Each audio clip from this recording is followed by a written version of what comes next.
Olá, seja muito bem-vindo, eu sou Vitor Cinzento, esse é meu canal sobre futebol alemão e hoje a gente vai falar sobre algumas curiosidades tanto da história do futebol alemão, assim como também coisas que acontecem neste momento. Também falar um pouco sobre seleção, um pouco sobre a própria Bundesliga e sobre toda a sua história, tá certo? Vem comigo, vamos conhecer um pouquinho mais sobre o futebol alemão. E bom, vamos começar falando um pouquinho sobre as seleções, né? A gente tem que também olhar pelo âmbito histórico, a gente não pode deixar de lembrar disso. As seleções da Alemanha, né, porque como todo mundo sabe, logo após a Segunda Guerra, houve a separação em Alemanha Ocidental e em Alemanha Oriental. Essas seleções jogavam separadamente tanto a classificatória quanto também as Copas do Mundo, Eurocopa, entre outros, todos os outros campeonatos, elas jogavam separadamente. Até que, em 1991, com a queda do Muro de Berlim, essas seleções voltaram a ficar unificadas e jogar como uma só. Tá certo? Deu o contexto histórico? Então, beleza. Agora sim, olhando para aquele passado, se a gente parar para analisar, a seleção da Alemanha Ocidental tem a mesma quantidade de Copas do Mundo do que a Alemanha unificada. Então, é bem legal da gente poder ver isso, né? Se a gente for parar para olhar aquela Alemanha Ocidental, tinha Franz Beckenbauer, tinha tantos outros jogadores que a gente conhece tão bem aí, marcados na história, não só do futebol alemão, mas sim também do futebol mundial, né? As primeiras conquistas ali a gente vê logo no início, tem ali o Milagre de Berna, tem depois outras coisas, tem a conquista de 74, que é onde a gente vai citar também. E bom, outra curiosidade, não sei se você sabia, mas as duas Alemanhas só se enfrentaram em Copas do Mundo uma vez. E na única vez que eles se enfrentaram foi na fase de grupos da Copa do Mundo de 1974, no dia 22 de junho, quando as duas se enfrentaram e a Alemanha Oriental, que era considerada mais fraca, foi a seleção que saiu vitoriosa por apenas 1-0. O único detalhe é que aquela derrota fez com que a seleção se movimentasse mais, se demonstrasse mais, buscasse mais jogo e, sob o comando de Franz Beckenbauer, foi bicampeão mundial naquele momento da história. E bom, agora saindo um pouco desse mundo de seleção, indo também agora para os clubes, a gente vai poder falar um pouco, né? Claro, antes da gente falar sobre qualquer clube na Alemanha, a gente tem que citar as torcidas. Isso também é uma curiosidade de que na Alemanha existe sim o 50+1. É uma política muito falada dentro da Alemanha, onde os clubes não podem tomar nenhuma decisão sozinho. Todas essas decisões têm que passar pelo crivo ali, pela aceitação da sua torcida, dos seus sócios votantes. Porque existem sócios que são apenas sócios, existem sócios que fazem parte das decisões dos clubes. Então, esses sócios votam e escolhem aquilo que pode ser definitivo para o futuro das equipes. Eu falei um pouquinho mais sobre isso no vídeo de por que as torcidas odeiam o RB Leipzig. Você pode estar acompanhando, eu explico bastante sobre essa ideia do 50+1 e por que o RB Leipzig é tão odiado, e não só o Leipzig, também o Hoffenheim.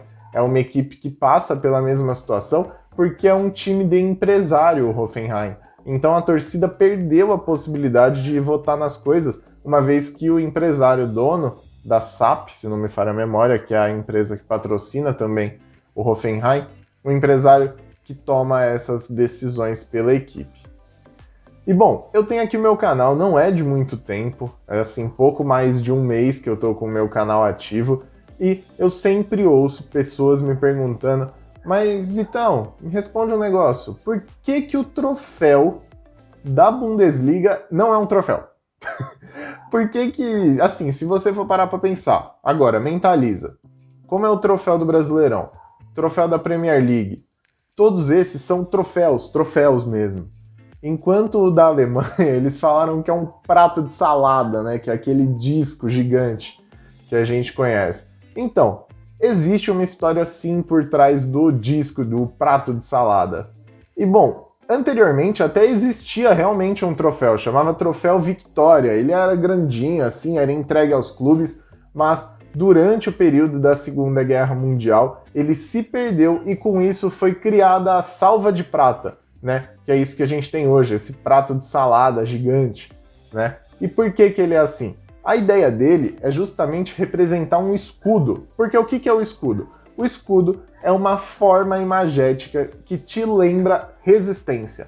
E naquele momento, os clubes queriam demonstrar resistência ao atual governo alemão, ali no período da Segunda Guerra. O YouTube não me permite falar, mas você sabe muito bem qual era o governo alemão naquele momento. E como forma de resistência, eles quiseram criar esse escudo. E não só para aquele período, mas para ficar para a história, para mostrar resistência a ditaduras, a tudo isso. Porque é realmente muito importante para os clubes da Alemanha toda essa questão social que envolve a coisa. Então, criou-se o escudo, a salva de prata.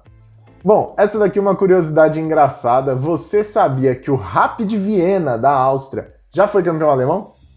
Pois é, um clube austríaco já ganhou o campeonato alemão. Isso aconteceu em 1941, depois que, em 1938, o governo alemão expansionista, na época que você sabe muito bem quem era a pessoa que comandava aquele governo, anexou os territórios austríacos aos territórios alemães. E aí, nesse momento, os clubes que jogavam no futebol da Áustria disputavam o campeonato nacional alemão. E no meio disso tudo, o Rapid Viena conseguiu um título ali em 1941.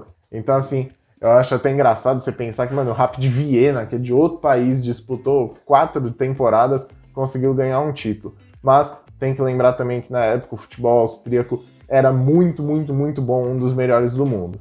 E bom, você sabia também que o jogador que mais vezes disputou partidas de Bundesliga foi o Karl-Heinz Korbel, que era zagueiro do Eintracht Frankfurt? Ele disputou 602 jogos pela competição e isso faz dele o atleta que mais vezes disputou jogos pela Bundesliga.